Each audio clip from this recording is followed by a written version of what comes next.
And we're live. Welcome everybody to da, da, da, da, Whiteboard Wednesdays. That's my handwriting. So the whiteboard part is going to be a bit here and there. I got like one special whiteboard actual segment. The rest that you might see later on is going to be more statistics that I was going to draw from. Uh, so we'll have that to look forward to. Um, I have quite a bit of information regarding certain linebackers. So, yeah, this is the show. In case you're wondering, yes, I am wearing a jacket inside my own room because it is that cold right now. Um, I'm currently getting some other stuff prepared to go to the game this Sunday. Whew, excited for it. This will be the first time I'm actually going to drive there. So, but nerve wracking. Um, but it's going to be fun at the same time. So, yeah, it's going to be good. We're going to get some good footage. Have a good possible film breakdown review. Get the all 22 footage from where I'd be sitting. So that'd be nice.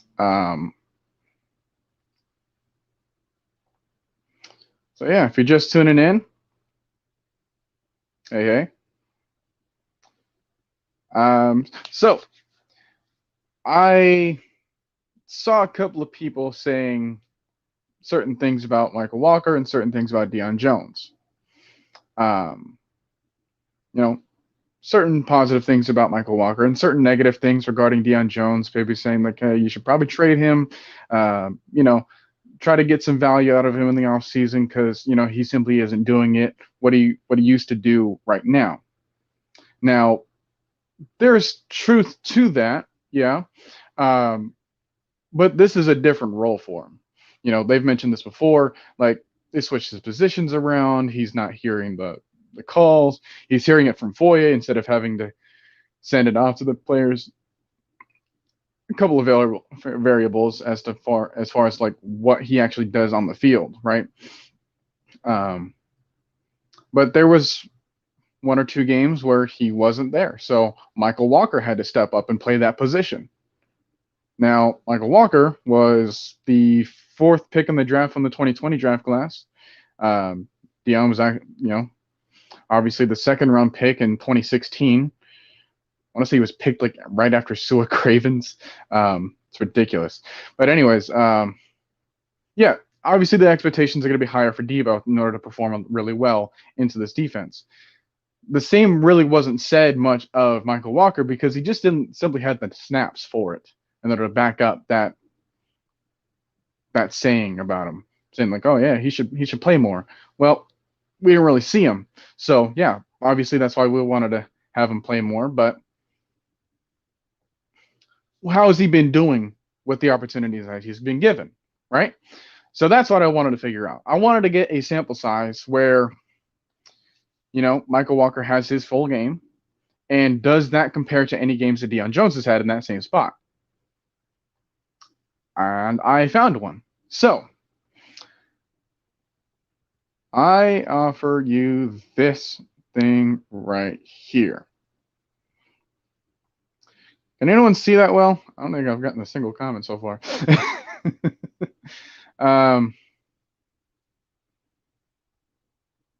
Yeah.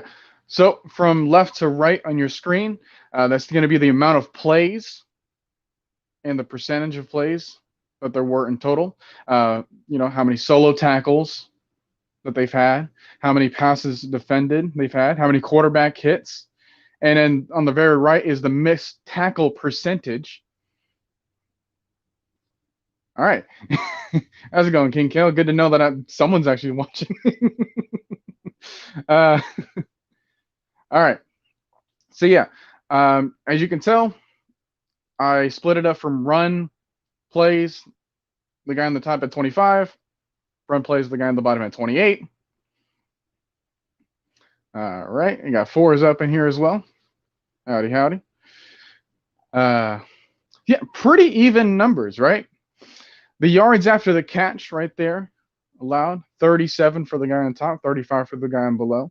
The completion percentage when they were being targeted, 66.7% versus 71.4%. You know, how many pressures did they have? They both had a quarterback hit, so how many pressures did they have in total? The guy on the top had 0. The guy on the bottom had 2. And then right underneath the missed tackle percentage, you have the amount of blitzes. You have 7 versus the 5 below. So, for anyone that's watching right now, I want you guys to try to guess which one is Deion and which one is Walker. See if I can get some guesses.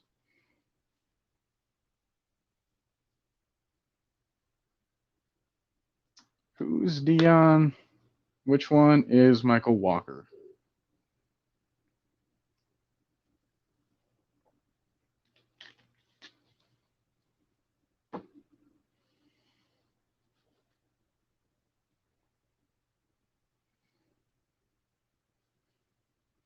Okay, we got a comment about Mykal Walker from Spencer Forte. How's it going?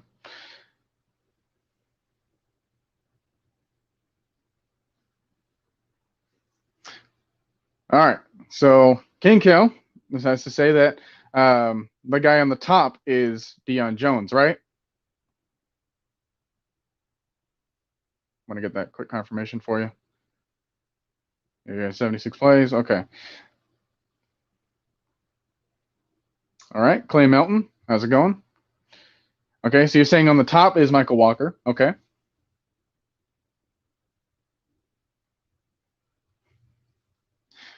This is the problem when I'm like by myself. This kind of situations. I want some crowd participation. I mean, some days are pretty active, so.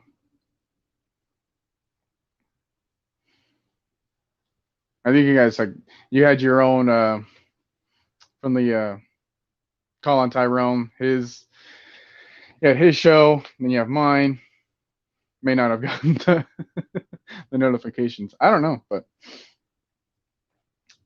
interesting. Anyone else that wants to make a quick jab at this? Whose performance is at the top and whose performance is at the bottom? Is it going to be Deion or Mykal Walker?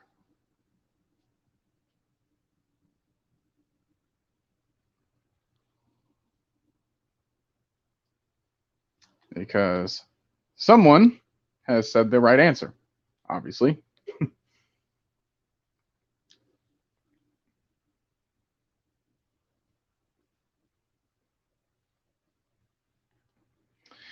The site numbers would be complete. Yeah, there were a few stats I didn't really have to hide. I mean, I don't think either one had a sack in this game. Otherwise, I would have said it here. But yeah, those numbers are close, you know? I think that speaks enough about itself as it is, and I haven't even revealed who it is yet. So, okay. Let me bring out the answer. Bow. Okay, it was Deion Jones at the top. That was his game against New Orleans. And then on the bottom was Mykal Walker's only game where he was starting against the Jaguars. They had the same role, mind you. So it's interesting to see how the snaps and the production, the solo tackles, the passes defended, the quarterback hits, the amount of blitzes that they have. I mean, you can say that Mykal Walker actually had a better game. Had more pressures, less missed tackle percentage, less yards after catch, ever so slightly. But yeah, these are pretty shocking results. I was not expecting these guys to have that close of a game that they did.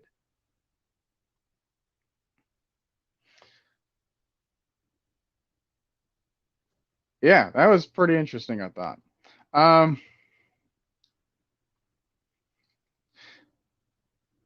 Hey, I'm not against it. That's what this is for.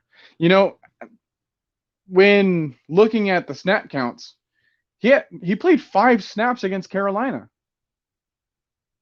and still made his presence felt in that game. So I'd say try to throw him in more often. I think there may be some truth to the numbers, seeing that their games on average can be very, very similar to each other, despite having vastly different experience.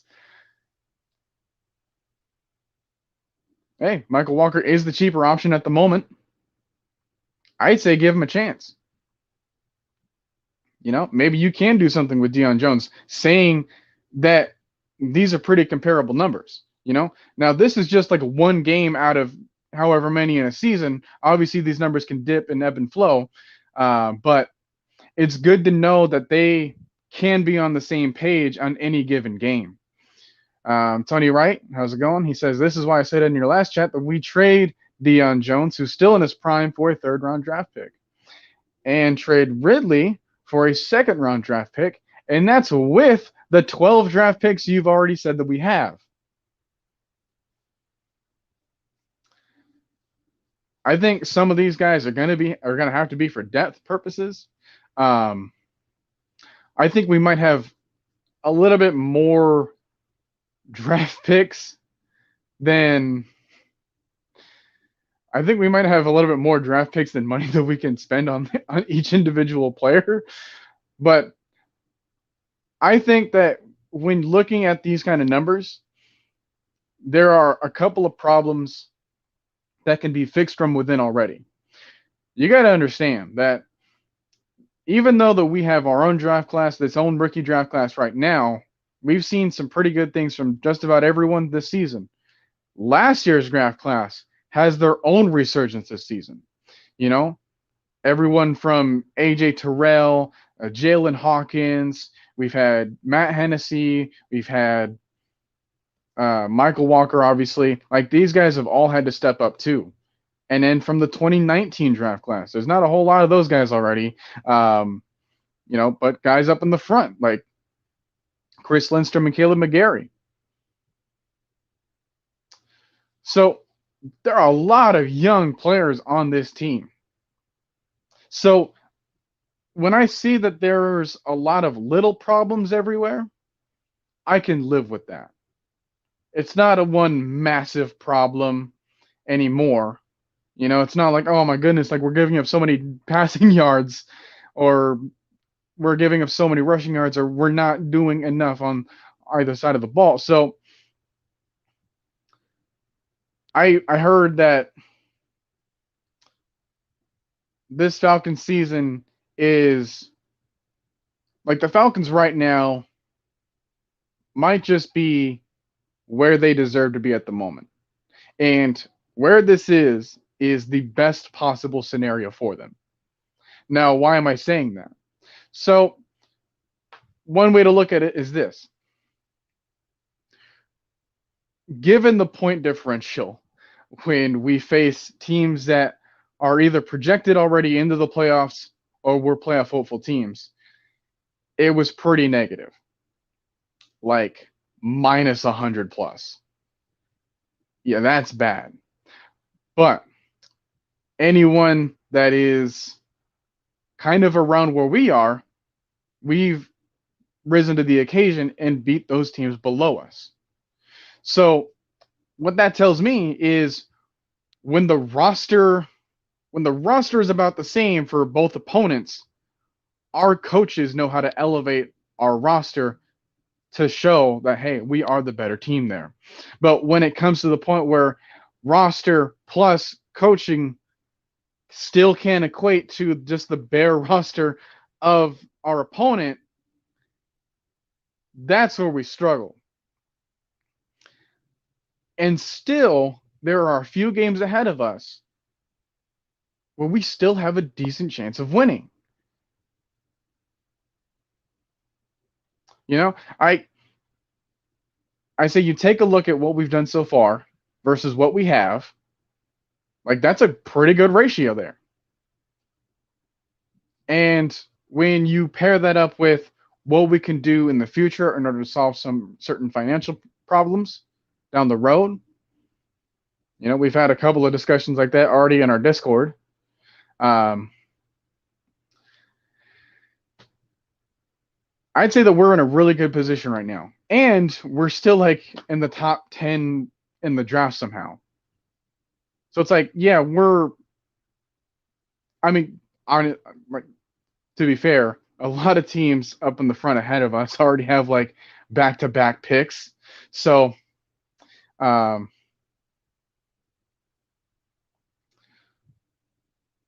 get into some of these comments. So, Tony White says we can get rid of our 6th and 7th round picks for future picks. Like that idea. Shane Elliott, how's it going? After those trades, we'd have a 1st round, 3 2nd rounders, 2 3rd rounders, 2 4th rounders, a 5th, a 6th, and a 7th.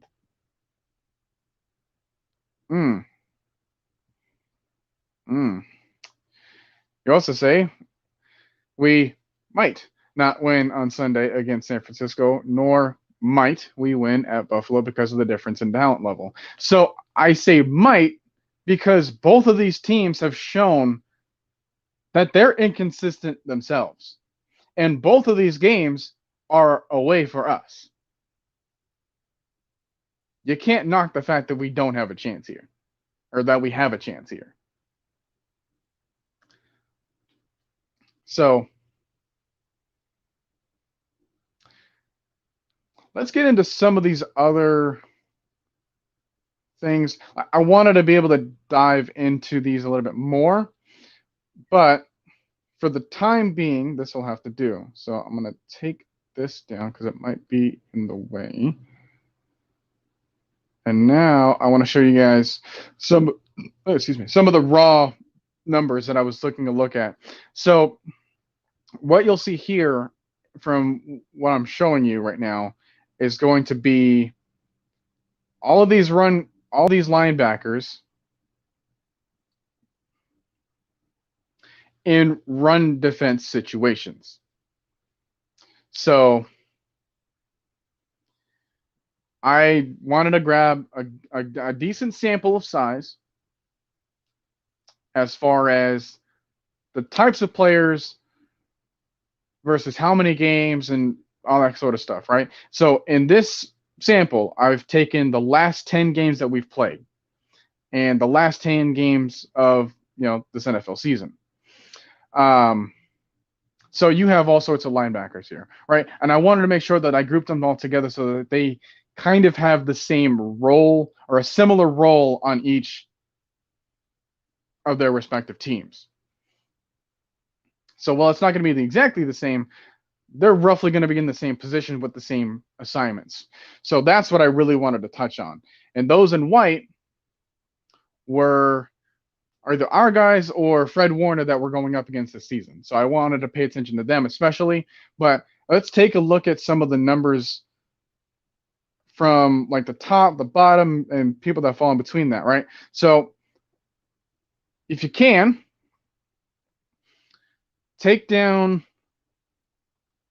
a number for who you're paying attention to. It doesn't even have to be us, right? So write down the number. It goes from 2 to 21. Give me the number that you're going to focus on. So it could be 3, it could be 16, it could be 19, it can be 5, it can be 13. However you want to do it. I want to see some numbers. Let's see who you're paying attention to, right? Because I highlighted those in white for Foye, Devo, and then Fred Warner. These guys were the only ones that fit into these categories. So take this here, give them where they are because these names are going to be gone, all right? So I just want you to focus right now. This is who you'd be paying attention to. Because if you start to mess around and be like, oh, wait, well, I wanted to pay attention to who was here. I might do that for you. I might not. So just a fair warning. All right. So in red,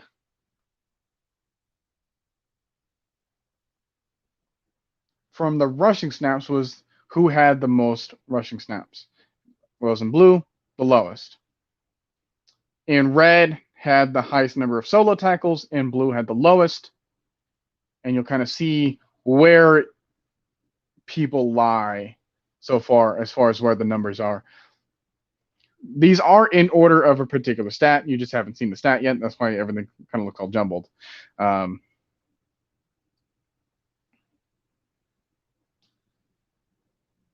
I'm just going to let you take a look at that for just a moment. And then I'm going to show you a bit more. And if you're wondering where I got this information from, I got this from Sports Info Solutions. So you can take a look at there. Over here are the combined tackles, the tackles for losses, the forced fumbles, fumble recoveries, that sort of thing.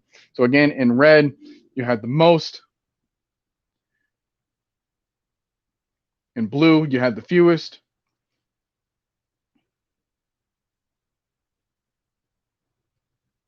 Tackles for loss. In red, you had the most. In blue, you had the fewest. Some of them are also zeroed out, but I also took into amount of games that they've played respectively. So for fumbles, there's only like a handful that had one this so far, but I want to say that was maybe Darius Leonard that had 2. All right, moving on. Okay, here's another one. Tackles short of the first down, broken tackles, and in broken tackle yardage. So again, in red, you had the most broken tackles, or the most tackles short of the first down, blue in the least. So this is how the initial ranking was. Then you had broken tackles. Again, red is fewest, blue is the most.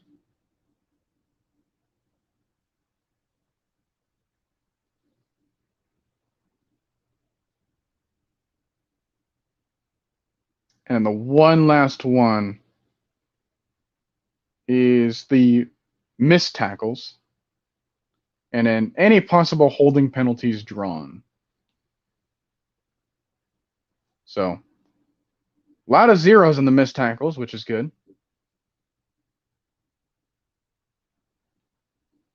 But then there's only 3 blues that are tied for 3 missed tackles. Interesting to know who they are, though.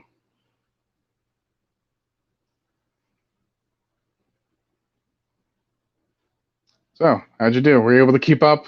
Was I moving too fast for anyone? Let me know.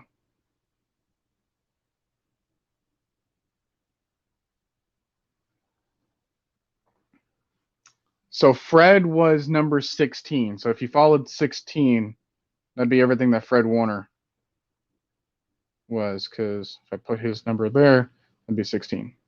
Like I said, what was in 3 and 19 was Debo and Foye.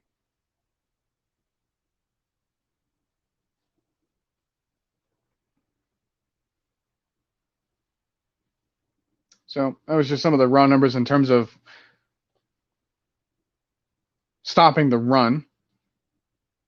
And I think that, I mean, especially Foye. Like, Foye is someone that we definitely need to keep,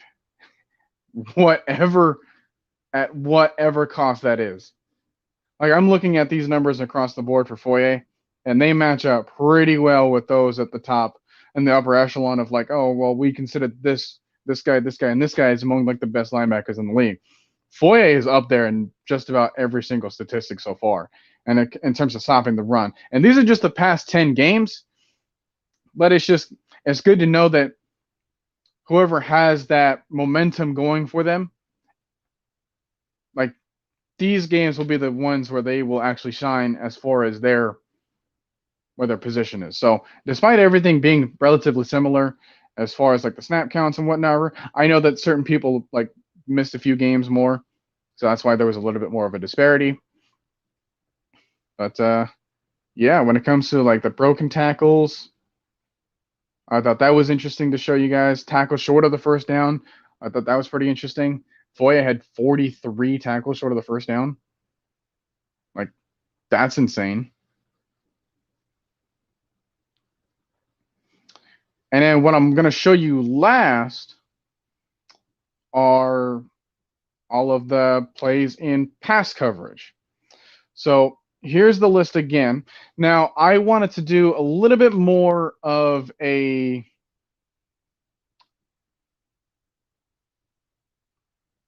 I wanted to really crunch these numbers. So I don't want any linebackers where they had a blitz and all that kind of stuff, and that are really help them out. I wanted to say, hey, if there was like 5 guys, I'll say 5. If there were 5 guys rushing or less, and you had cover snaps within here, doesn't matter what route. All that matters is the position. All that matters is where you were at on the field, and what your assignment is. Running back, tight end, receiver, does not matter. All right. And then I also kind of measured out the average or the air yards for the target. And I wanted to make sure that it wasn't like a bunch of checkdowns and whatnot that they were going to take advantage of easily. But it was also not just going to be like one, I don't know, big play or whatever that they gave up. So I fiddled around with some of the numbers. So if they're not like the actual raw numbers that you've seen, this one is across all games so far. So I didn't really scale back from. I just wanted to say, like, hey, who overall this season has had some of the better pass coverage snaps at linebacker? So again, pretty similar list, but new names. Some names dropped off, but ultimately there were about 20 more linebackers that fit into this category. And just to make it easier, like I said, Foye was the only Falcon linebacker on this list. Deion didn't make this list, and neither did Fred Warner. So instead you have Azeez Al-Shaair, who is going to take his place for him. He's also started a lot of these games. And you'll start to notice that I completely forgot like how to sort these out in terms of like the color coding. So, all right. Now here's this one for you. You have coverage snaps, targets, catchable passes. All right. I'm going to do the same thing over here. For those, I don't know, maybe paying attention to me. Write down a number. Trying to see if you can follow someone. If you want to follow Foye, he would be number 15. If you wanted to follow a 49er linebacker, he would be number 12. If you want to follow anyone else, like guys like Demario Davis make this list, and whoever you consider. Eric Hendricks is on here. Bobby Wagner is on here again. Denzel Perryman is on here for the Raiders. I didn't think that he would be as good as advertised. Devondre Campbell is on here, number 10. He's had a really good season so far. But yeah, like what you can tell right here is, these are going to change by who they are. All right. So moving along. Again, now let's go back to here.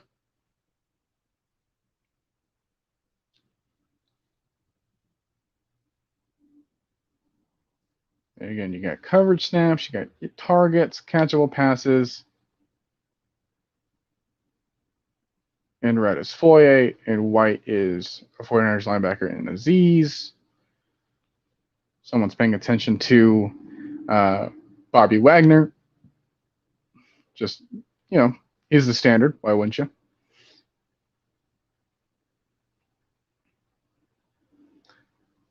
If only I had enough time in order to like write this down for myself on here. I didn't.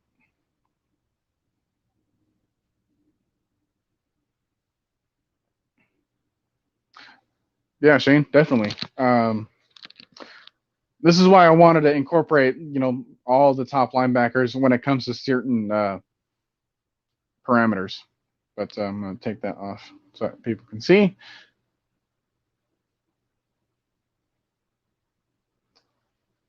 Moving on here, you got the completions, yards, and touchdowns allowed.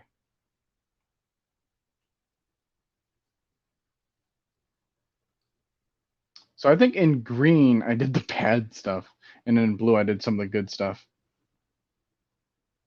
So whoever was at 16 actually had the fewest yards allowed, but also only had 18 completions against him. So I don't know, though. Even if those numbers were to double, I think that guy would still be underneath Wagner, if I'm not mistaken. Like if you give this guy 36 completions against him, double the yardage, I think he'd be at 224, which is still kind of in between there.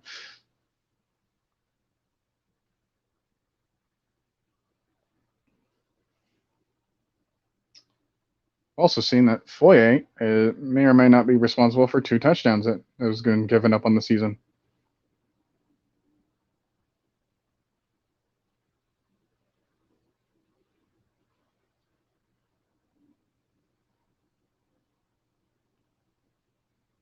All right, and here's the next one. You have interceptions, dropped interceptions, and then, I don't know, interception yards.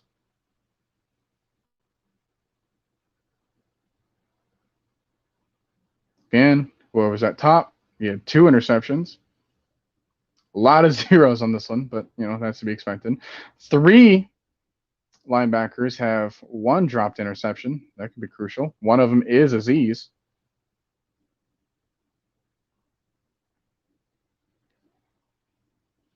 And then the last one that I will show you guys is passes deflected, intended air yards, and any defensive pass interferences, which surprised me that they were all at 0.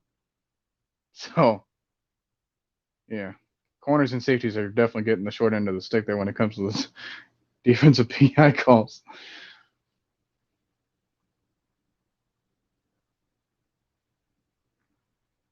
But yeah, in blue, you had the most passes defended from Aziz. It's pretty surprising to me. Intended air yards being at 102, though. Given that the lowest was 74.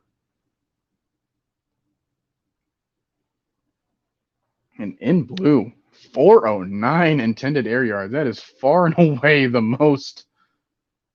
So I think that kind of tells me that guy's been stretched down the field a lot more often than anyone else.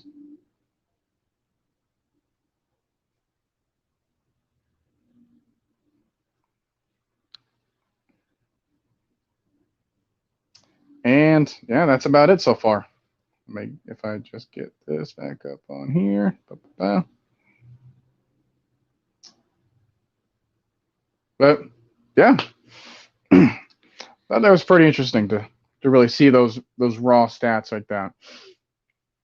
I wish I had a little bit more of a narrative, but I had to rush things a little bit. Really busy week as I'm trying to prepare for the game. In more ways than one, might I add. So, any thoughts about what you've seen so far?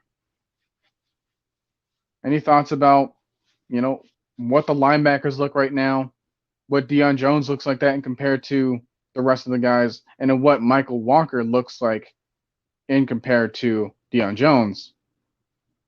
So you get that good comparison there.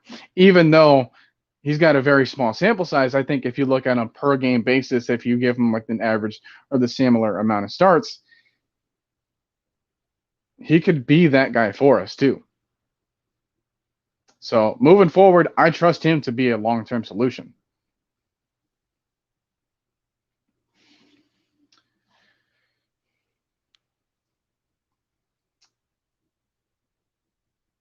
As I see, we have a completely different conversation going on in the chat. All right, nice, that's fine. Don't mind me just doing a live show for you guys. Okay. um,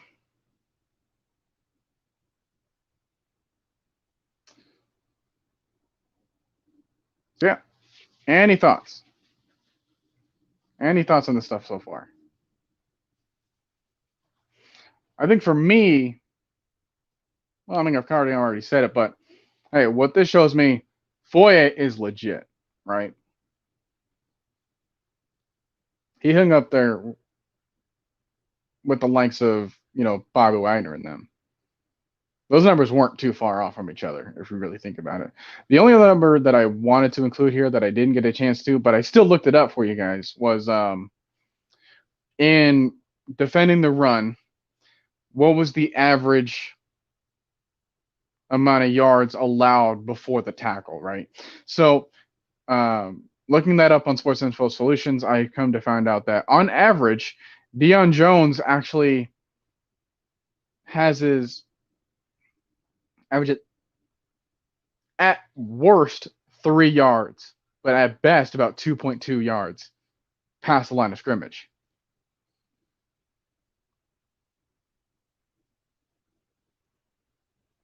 There we go. AJ the Beast following orders, understanding the assignment. I see. He says every time Mykal is in the game, he's always making plays. And yeah, he had 5 snaps against Carolina and still got a pick 6 out of him. So those basic stats will show that, hey, 1 in every 5 plays, he's going to make a game-changing play. I know we really can't hold that up, but as much as I want to see the improvement from Mykal Walker, I also know that, hey, Foye is that dude. Clay Melton says that he hates it, but he might get the feeling that they don't sign Foye. I'm hoping I'm wrong. I think that eventually they will get into the scenario where, hey, you have a choice, right?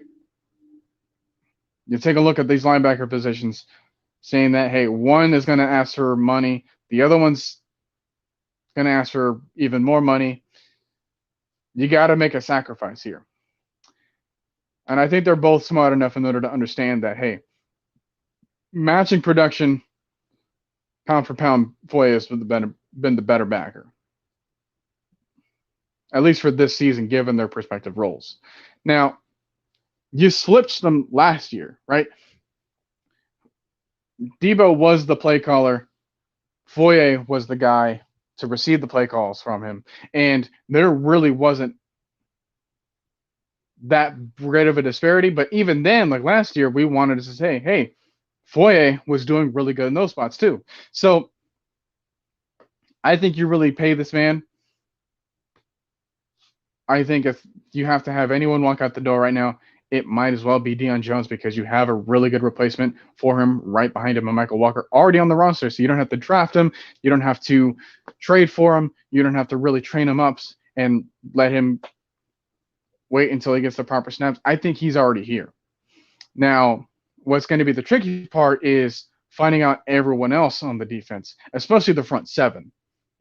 I think long term, I trust whoever is in the back 4, whether the 2 starting corners. I think we're going to find the answer that we want at the second cornerback position, and the 2 safeties.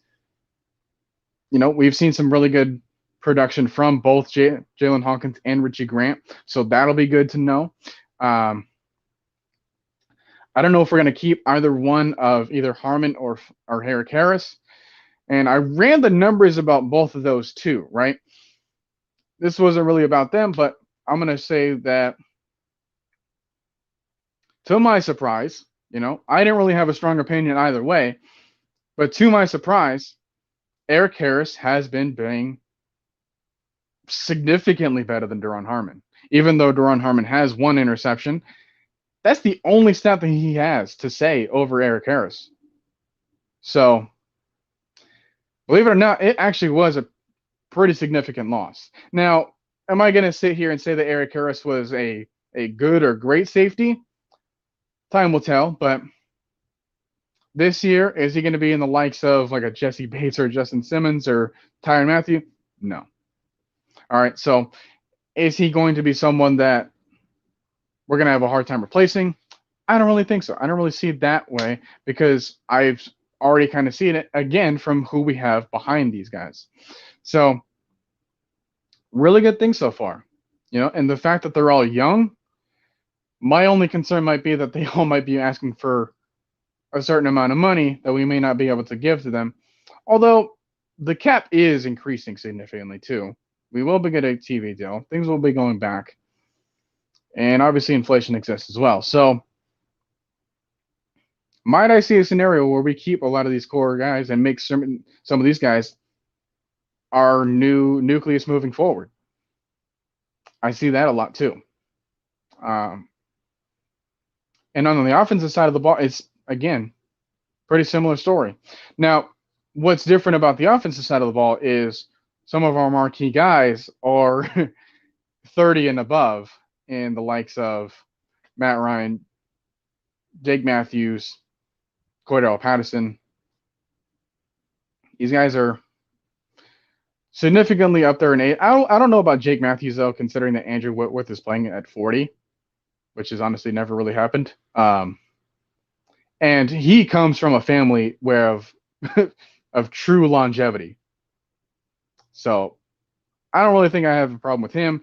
It's just he might not be asking for a certain amount of money. I don't think he's going to get paid like that way. Like, he's not going to get the contract that Trent Williams got for the 49ers or Bakhtiari for that matter.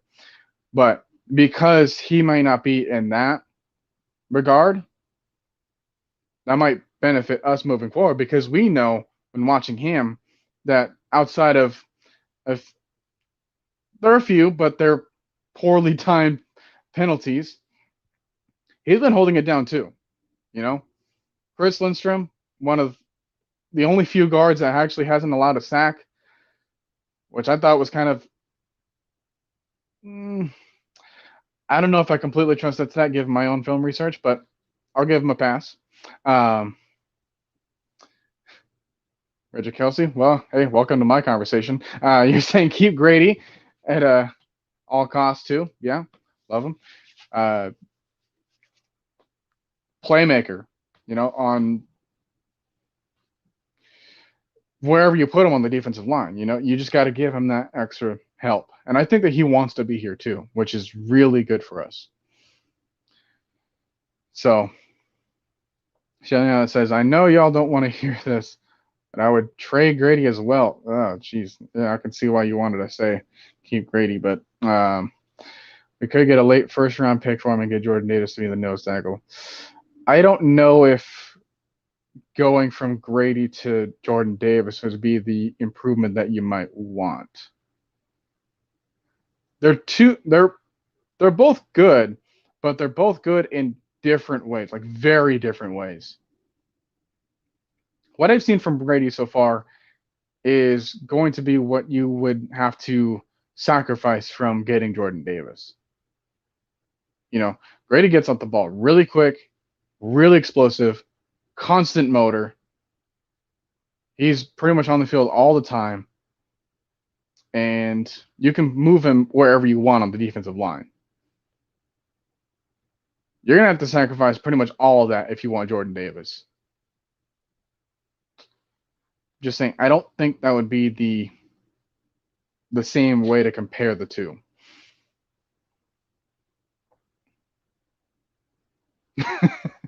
Yeah, you don't want to hear that, bro. But yeah, Mr. Beasley, I say, hey, if we're gonna have a guy be, hey, he's the identity of our team, of our defense, I'd say let him be the face of it. And then the next guy is going to be Foye, and then the guy behind him, technically, in the secondary is going to be AJ. I like that trio. And I think that you can still work with that down the road.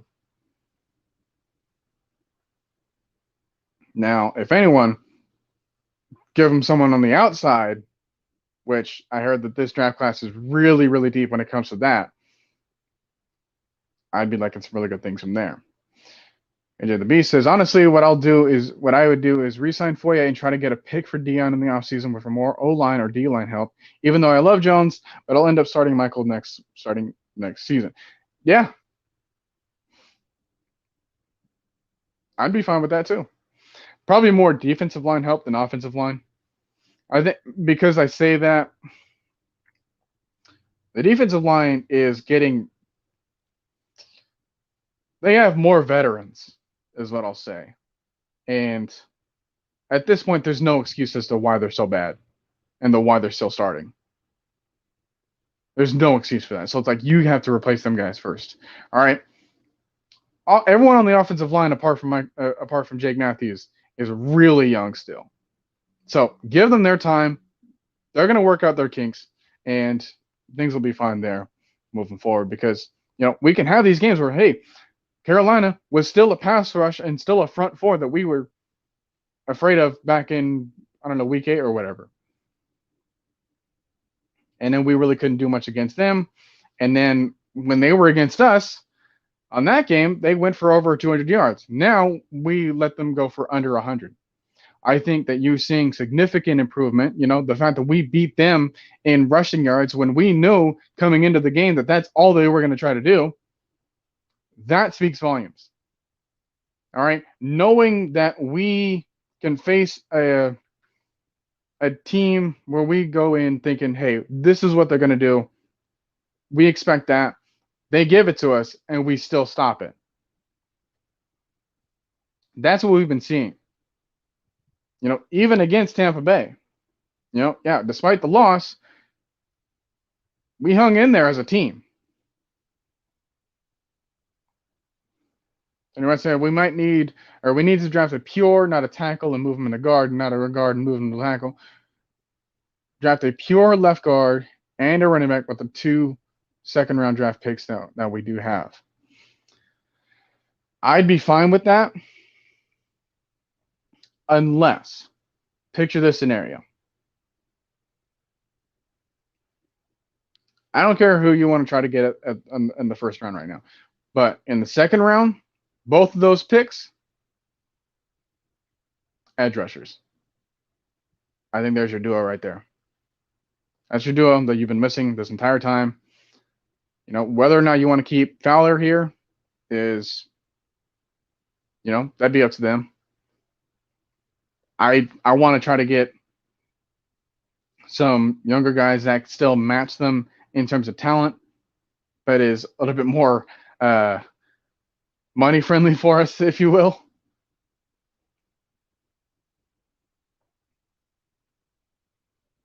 But yeah, absolutely. Keeping Grady Jarrett is a priority for us every single offseason. Shane says that Jordan Davis has the same amount of Grady as Grady now, and he takes on 2 or 3 blocks a lot.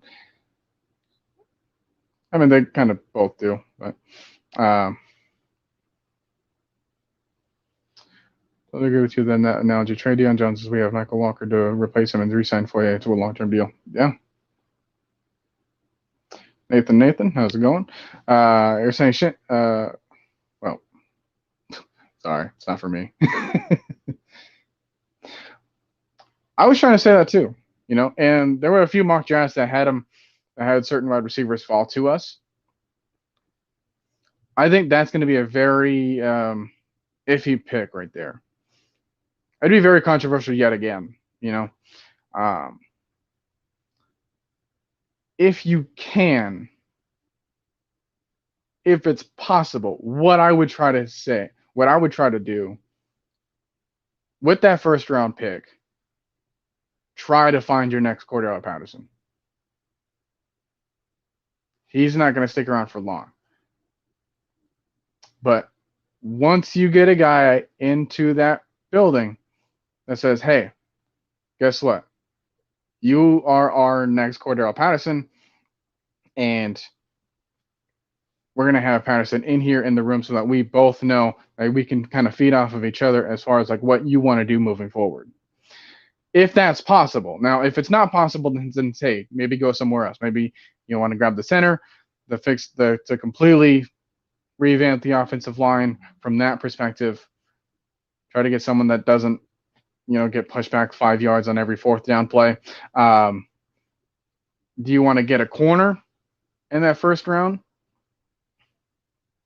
There's been reports that Derek Stingley could fall to us there. So having that paired up with AJ Terrell, and then we'd have our own version of a very nasty corner duo. I think we've already kind of worked on what we could from our safety position. But like I said, do you want to get, I don't know, maybe go three for three straight in the pass rushing group and just try to get your first 3 picks just all D-line? Some of these guys are going to have to be like outside linebackers, of course, but yeah, interesting. But yeah, hopefully we can find someone to replace what we can get from Cordell Patterson moving forward, because I don't expect him to be here forever as much as he wants to be here. I know that sometimes contractually, financially, and just his age-wise, those are all the kind of things where it's like, hey, I want someone else that has that kind of reputation from him and can do similar things. Even better if you can get someone of a similar body style too. So let's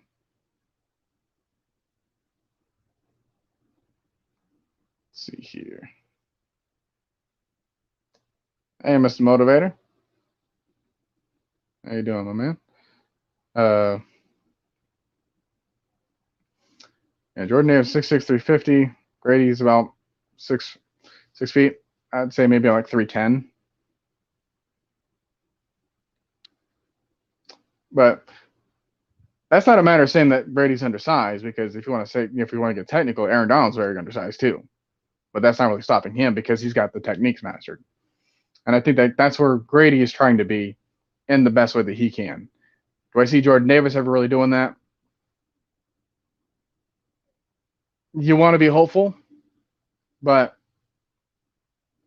I'd be leaning towards not really.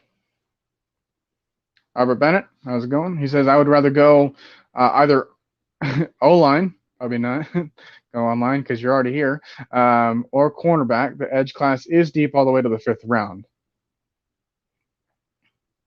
So as much as I want to say that, hey, like, yeah, this edge class is really deep, I just don't want to get like the worst of the best. I want to see if we can get some of these top guys here, and then really then you can boast about our defense.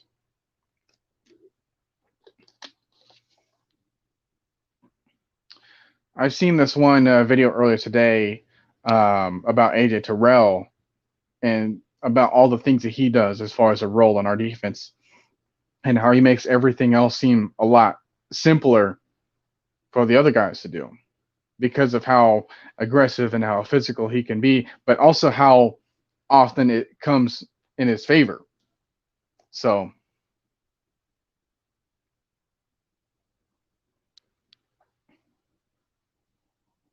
but I mean, yeah, like I can see that.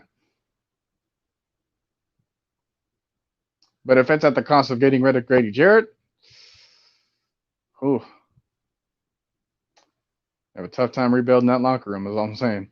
We're saying we need a Julio Jones and a Calvin Ridley. Well, if you can try to get them in one player, and I don't know, you might mess around and play all the games. That's something, You're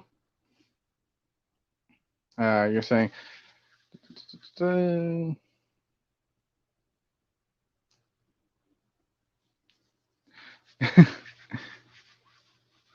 Hey, Kelsey. I'm off topic. I just love your show. Thank you very much. I'm tired, but I just can't turn it off. That was nice of you. That's probably not for me. Yeah, I'm hearing some really good things from Traylon Burks and Drake London too. But yeah, maybe get some height to these guys. Just whoever we draft, just like give them like a ton of milk or whatever. Just like, hey, just build up your calcium, build up those bones.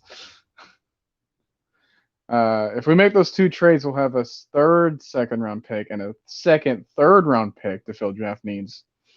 We already have 2 fourth-rounders because of the Julio trade. Plus, it might help the cap. Well, that's good to know. We need to replace one of our linebackers. Also, one of them will be gone, Evo or Foye. Well, I mean, that's what this whole thing was about. And I'd say Devo's the easier one to replace, considering Mykal Walker is already kind of filling in his shoes already, despite a limited number of snaps. When he's on the field for just as much, you can put up very, very similar numbers regarding his production. So, looking at this again, for anyone that tuned in at the time where they didn't see this, I put these 2 samples up. This was Debo against New Orleans, and then this was Mykal Walker against Jacksonville below it. Very similar stats. So, again, this is just one sample size. Was this Deion Jones' best game? I'd say no. But the fact that there is a game where, on average, they can have the same productivity in our defense for us, and in some ways, you can say that Mykal Walker was someone better.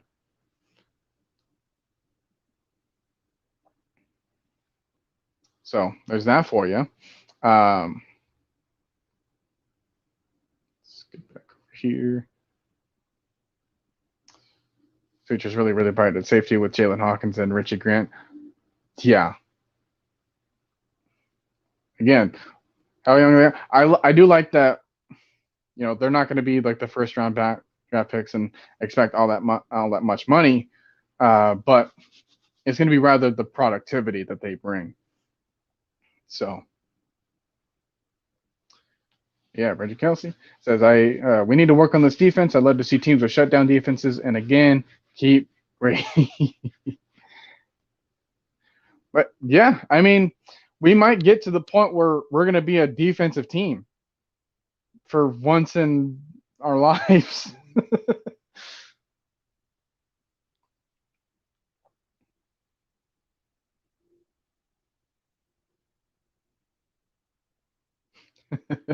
Corey Shaw, you better stop sleeping on Fresno State players. Yeah, I mean, Mykal Walker for us, but you know, Derek Carr and Devontae Adams, they were slinging it back in the day.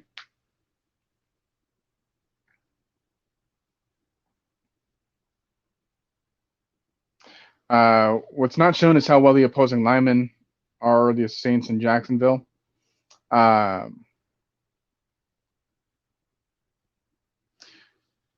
What do you mean, like against the Saints offensive line and the Jacksonville offensive line? Is that what you wanted to say? William Melton says, look at our record. I know we're really just beating the bad teams, but we couldn't even do that last year consistently. Maybe we don't have as many needs as we think. Yeah, I say we have a lot of little ones. I don't think we have like 1 or 2 major ones anymore. But hey, that's the greatness of coaching right now, is that,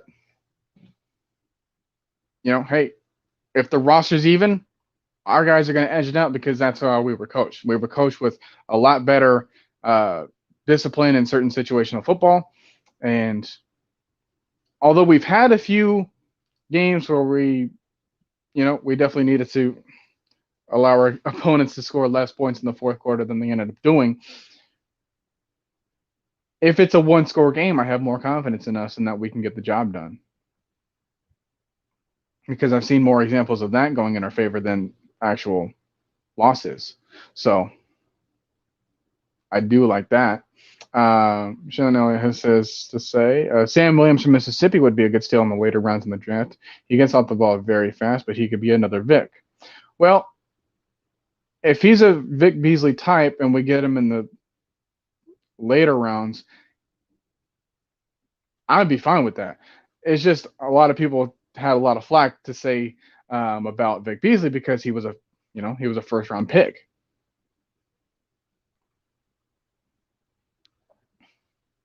What I'm saying is Jacksonville isn't the Saints from your sample size. That's true, but when you take a look at what was done in each game,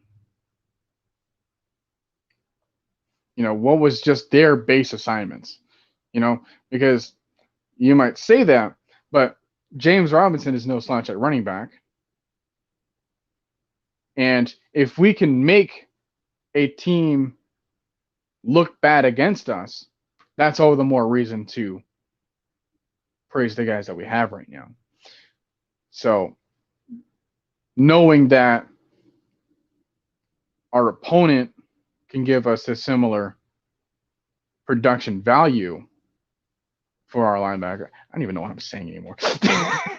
Ever just stop mid-sentence and be like, what the heck am I talking about at this point? But no, like, I kind of see what you're saying, but I'm also just saying, like, hey, he can look good regardless of the opponent.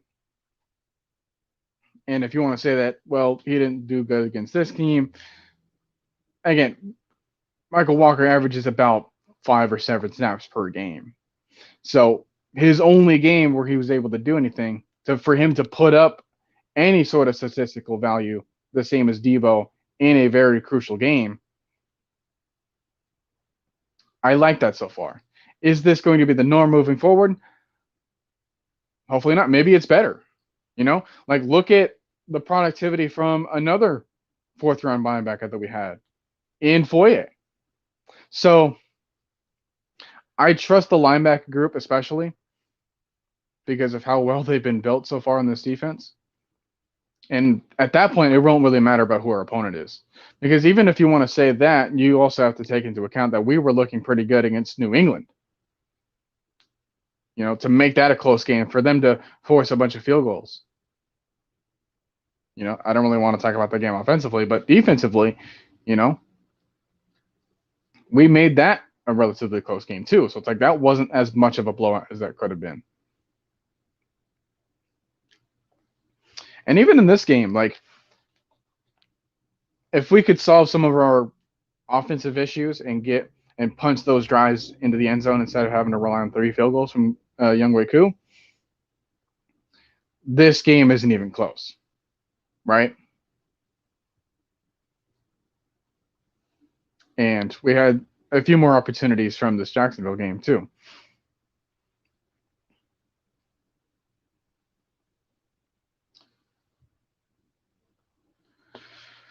So, yeah, I mean, that was pretty much everything I wanted to share with you guys. I know someone that was out there that liked it.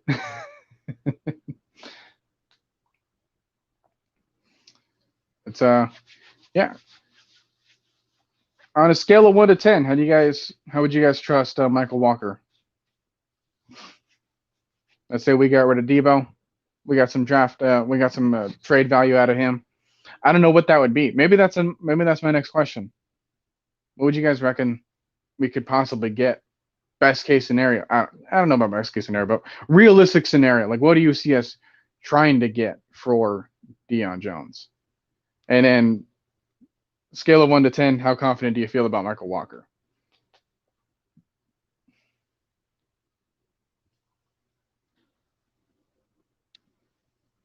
So that'll be the last thing that we'll do, and I will kind of keep this short because y'all might have already had a stream. Unfortunately, I wasn't able to catch it on live, though. I'm gonna listen back to it tomorrow at work. So are you saying a 5? Hey, keeping it respectful.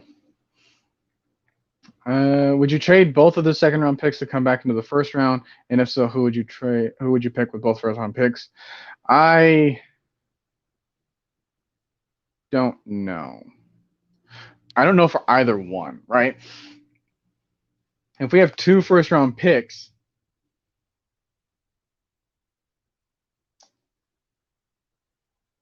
and then we don't pick in the 2nd, to me, it's just going to be a matter of the strength of the draft class itself. Are there two positions up at the very top where we would say, hey, a guy this high up in the draft board is the only way to solve this problem? All right. So when I take a look at some of the biggest problems that we have on our team, to me, it isn't so much of like we can't protect Matt because I trust in them in order to improve moving forward. Like I said, everyone's so young. To me, it's been the wide receiver group. But if the wide receiver group doesn't match up to what we want from it, then I say that we have to wait until the value matches the need there. Because we want to try to go for a best player available idea. Because that's Terry's way of thinking when it comes to these drafts, you know. So rather than try to fill up certain needs, I'd say, hey, let's get who falls to us, see where we are at that position. If we like our chances with that, then we'll take it, you know? So we might end up in a scenario where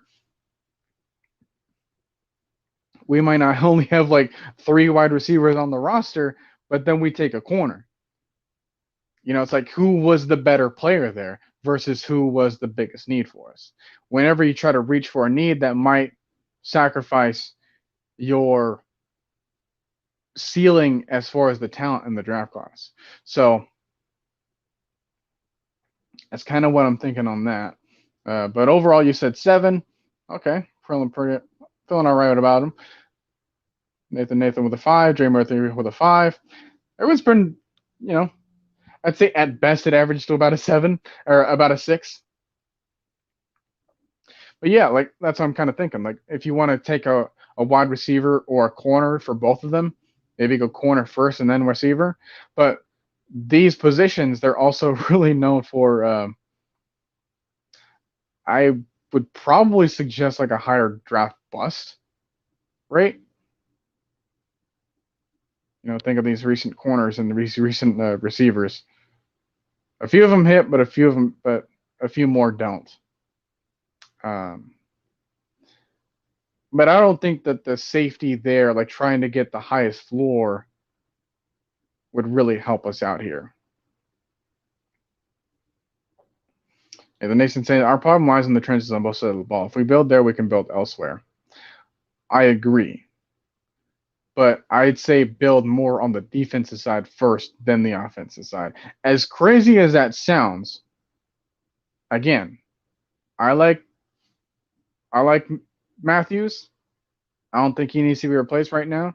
I really like Lindstrom. He definitely doesn't need to be replaced right now.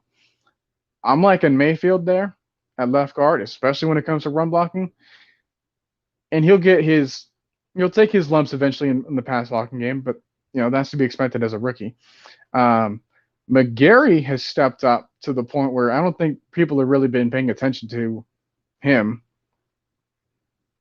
You know, people flip out over the PFF grades for him, but when I see him on the field, I don't really see him having that many problems. So the biggest flaw right there might be your center. And there is a very highly regarded center that might fall to us if we were to reach in like the 12 to 16 range in the draft selection. So that's one way that you can go about it. And then from the center, you kind of fix everything else. Another thing that was talked about in the Discord at least was, hey, what if you try to get Ben Jones from the Tennessee? You know, he knows Arthur Smith's offensive system. He's also still a really good talent there. He's a veteran presence in the center group, and that's something that I feel that we would definitely need. You know, because everyone else is just really young there. I think he can solve a lot of those problems when it comes to communication, the timing, and even though it's going to be another center for Matt to have to deal with, I don't think he has much of a problem with that switching over. I think that'll be fine. That chemistry will develop. And if you go that route, then you don't even have to draft anyone. Maybe that's what Deebo could be worth then for the Titans. I mean, that's kind of weird having all these former Falcons go to the Titans, but it's all about, hey, building your own team first and what you can remove from it. So, is that a possibility? I say maybe try to explore that real quick. Like what's a linebacker worth when you want a center? What's a center worth when you want a linebacker? Everyone thinks of that differently. But hey, we took that risk last time with Alex Mack. We pried him from the Browns. I don't know about pride, but I think it was just we got him regardless. So that's the biggest flaw that I would see. And then from there, you might want to build up the future at left tackle, but I don't think you have to do that in this draft class if it doesn't allow for it. But then mostly because you have guys like Steven Means and Tyler Davison on the defensive line still trying to steal starts from other players that want to get that recognition because that they know that they're better. I think if there's a tougher time for us to try to build anything there, it's going to be in the defensive trenches. And if there's going to be someone that I really want to help out on this team, it's going to be Grady Jarrett. So.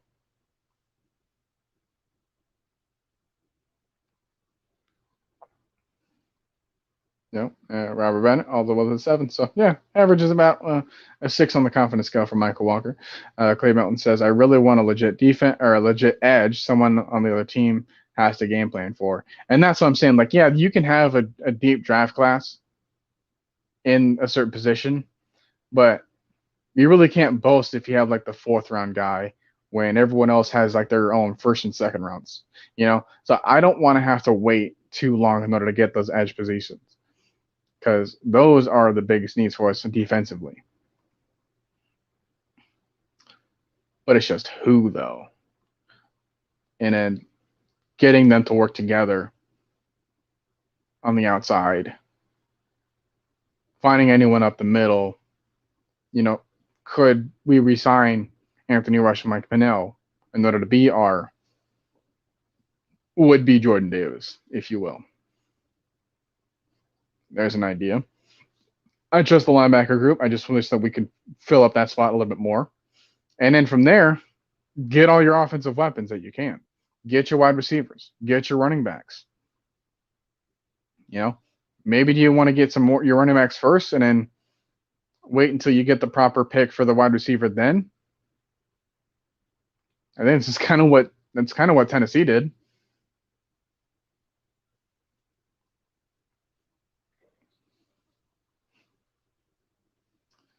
Should have brought back Adrian Claiborne. It's weird. I don't remember him too much other than that Dallas game. I know he might have had some moments, and basically anyone that we have right now looks really good in comparison to who we have now.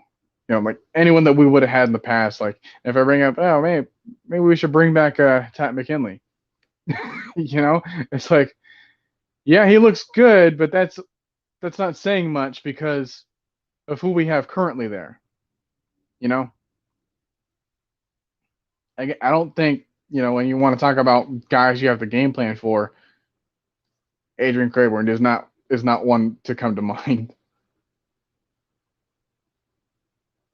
I think we have a coach that can coach up. I still say Quinn messed up Beasley. Yeah. But once he left us, he didn't really help himself beyond that point either. So, yeah. When it comes to Vic, he's very much so a question mark there. A big what if you will. But he's someone that I feel that we could have replaced too. And I think maybe we tried to do that with Tack. Maybe we're trying to do that with Dante. But yeah, they both got to be up there.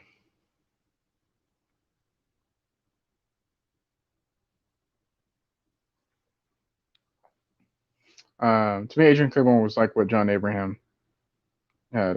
Sacks come in bunches. Yeah, I mean, but Claiborne, in terms of his longevity, he didn't really have that profile of, hey, like I'm this guy for us. So yeah, like his games will come out where it's like every once in a while he'll mess around and have about a 3 sack game, but then you'll have like another like 8 or 9 games where he just doesn't produce anything. And I think that we're seeing a lot of that already with who we have now. So,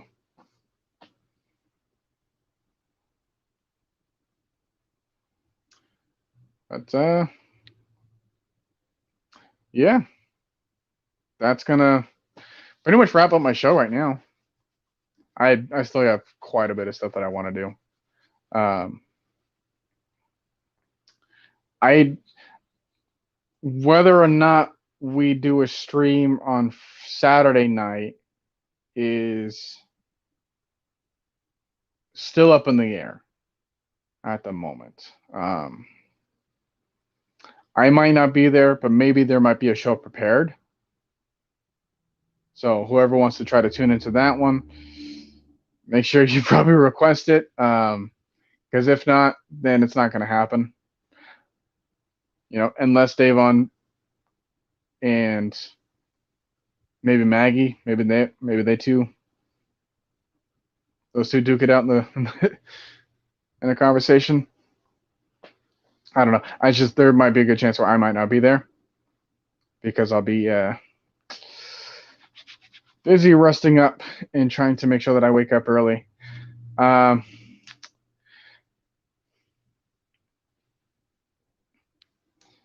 I'm my own YouTuber just here. I'm an AFN exclusive guy. At the moment, it's a bit too much in order for me to have a YouTube channel. Going along with this still. Maybe in the off season, but I'd need some more equipment for that. I was expecting to get it a lot earlier than I ended up doing, which is still not. But one last question before I go. What do you guys think about me potentially? Yeah, I'll say it. What do you guys think about me potentially vlogging my trip to the game?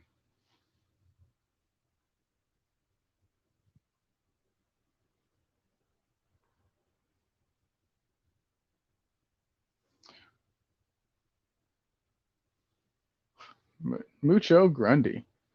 What positions do you think we go after in free agency? I'm liking someone like a Calais Campbell, maybe even a wide receiver. We talked about that a bit ago. I wonder if the images are still up from before. Maybe.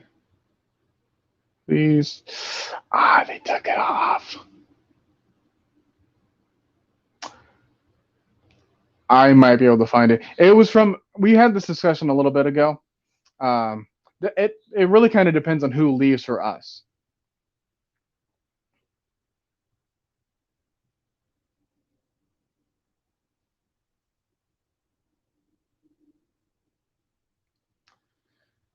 All right, because I've never really done one before. What would you guys want to know? Like if I had to build up the vlog, what would you guys want to see in it? Do I want to take snippets of some videos of like the car trip itself, either there and back? Because I'm going to be driving. There's not gonna be a whole lot I can do on the road and also trying to worry about making a video. What about at the game? Do you want to see anything, at the stadium? Because I'm gonna have to probably delegate about 45 minutes worth of time in order to compensate the parking there, because that parking was atrocious last time we went. Everything. I don't know if I'm gonna have the storage space for everything.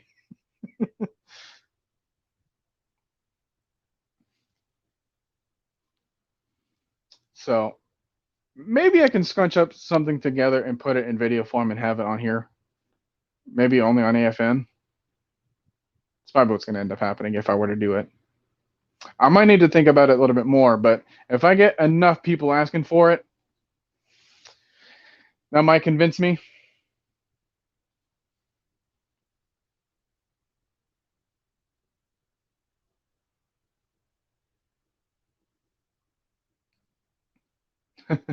Ticket prices and food prices to see how much it would cost altogether. I don't know if it won't embarrassingly show off how much I've actually spent so far on trying to make this trip even possible.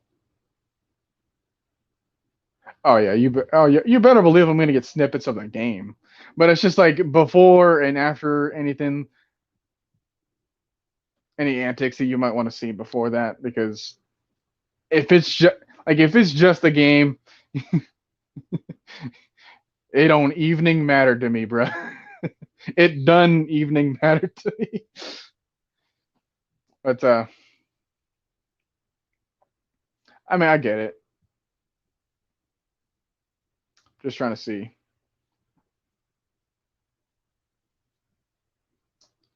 Don't. Yeah, I'm still on the fence, which is why I need convincing. You know, I don't want to do this just for like 4 people to check it out. So that's my biggest concern is that I'm gonna do all this work on this day. I mean, I would still make some of these videos and make some of these clips and have them for myself, but whether or not you guys want to partake in the experience is completely up to you guys at this point. So that'll be the last thing that I prepare for. Um, that might be what ends up taking my Saturday, just trying to get certain things sorted out. I might not be here for the Friday Night Madness because I'm going to be too busy renting out the car. And then from that point, me and a couple of my friends are going to go see the Spider-Man movie. So and don't worry, I'm not going to spoil it like LaShawn McCoy for you.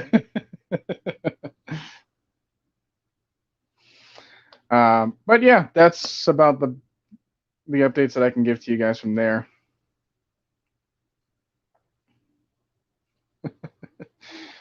You want to see how the San Fran? You do not. Trust me, you do not.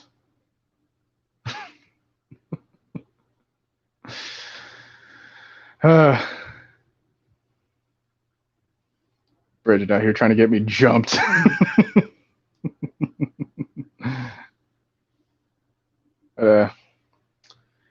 I'll see. If people end up requesting for it afterward. Yeah. I want to see how they look when they get us upset for our Falcons. That'd be a lot banking on that. Ooh, imagine all that vlogs. Oh, imagine all that vlog effort and they don't even win. Ugh. If I do it, people will watch it. Mm. Mm.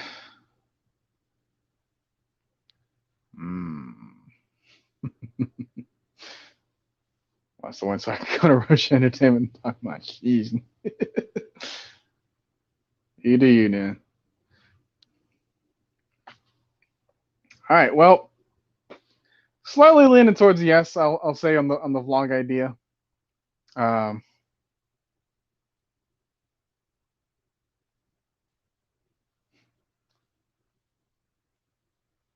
when Julio Jones scored that. I have that. I have that video from the last game because I went to that game and I still have that game-winning drive. Maybe if we don't win this game, I will upload that clip and just pass it off as if we did. So that might be something you might see.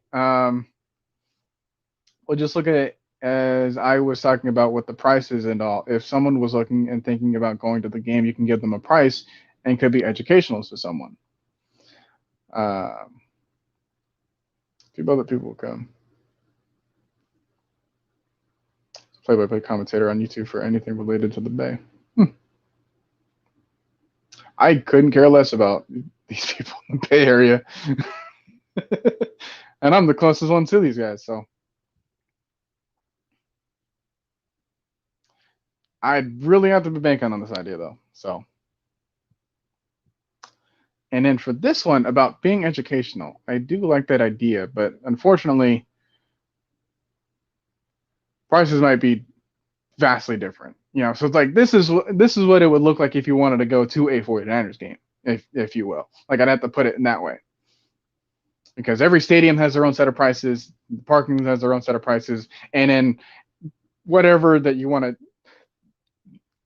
of time that you want to wait until you get your prices is going to vary too, because you can get them last minute and have a big deal if you would have from a certain website, and then people resell them. So you might be able to have that going well for you. But for me, when I wanted to plan it in advance about my trip there, I had to make sure that I got the tickets right then and there, and that was like before like August or whatever. So that's when I got the tickets then. So like my pricing versus whatever anyone would want to get on this weekend, those are probably really, really different. Hey Vlad, I didn't get to see your show because I was too busy trying to prepare for mine, unfortunately. So I'm gonna definitely take a look at it, have a listen to it, have it in my ear tomorrow for work. But although, what are you saying? But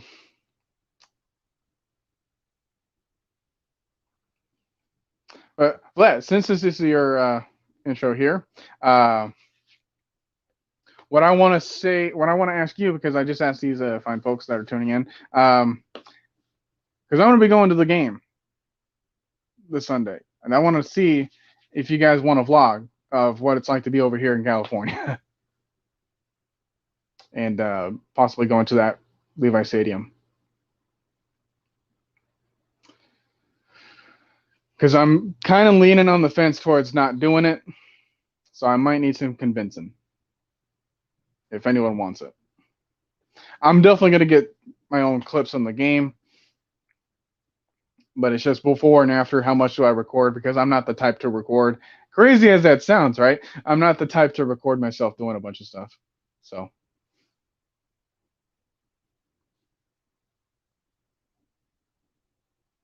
All right, well, you're liking it. See how the other side lives.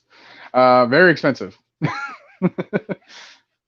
Everything in the Bay Area is very expensive because it's like right next to Great America over here, the amusement park. And that's what makes parking just so bad. So I did get VIP parking. I did spend like the extra like $75 for that. Jeez, man. Got the rental car in the works. It's its own set of money because it's quite the lengthy drive. Food videos. How much I would spend at the game is going to be really telling about what kind of game it would be. So, yeah, that's going to be it for me. I have to tune this at an hour and a half. Still got some stuff to take care of, but I just thought, hey, any last suggestions, any last thoughts? I put them here, making sure that I get all my thoughts out of the way, because you might not see me tomorrow, or you're not going to see me at all tomorrow, but you might see me. You might not see me Saturday either. Is all I'm going to say. You might not see me Friday in the chat either, because I'll be too busy getting all this other stuff done. We got dogs barking in the background, so I'm going to tune in, say thank you all for supporting the show, and catch you next week.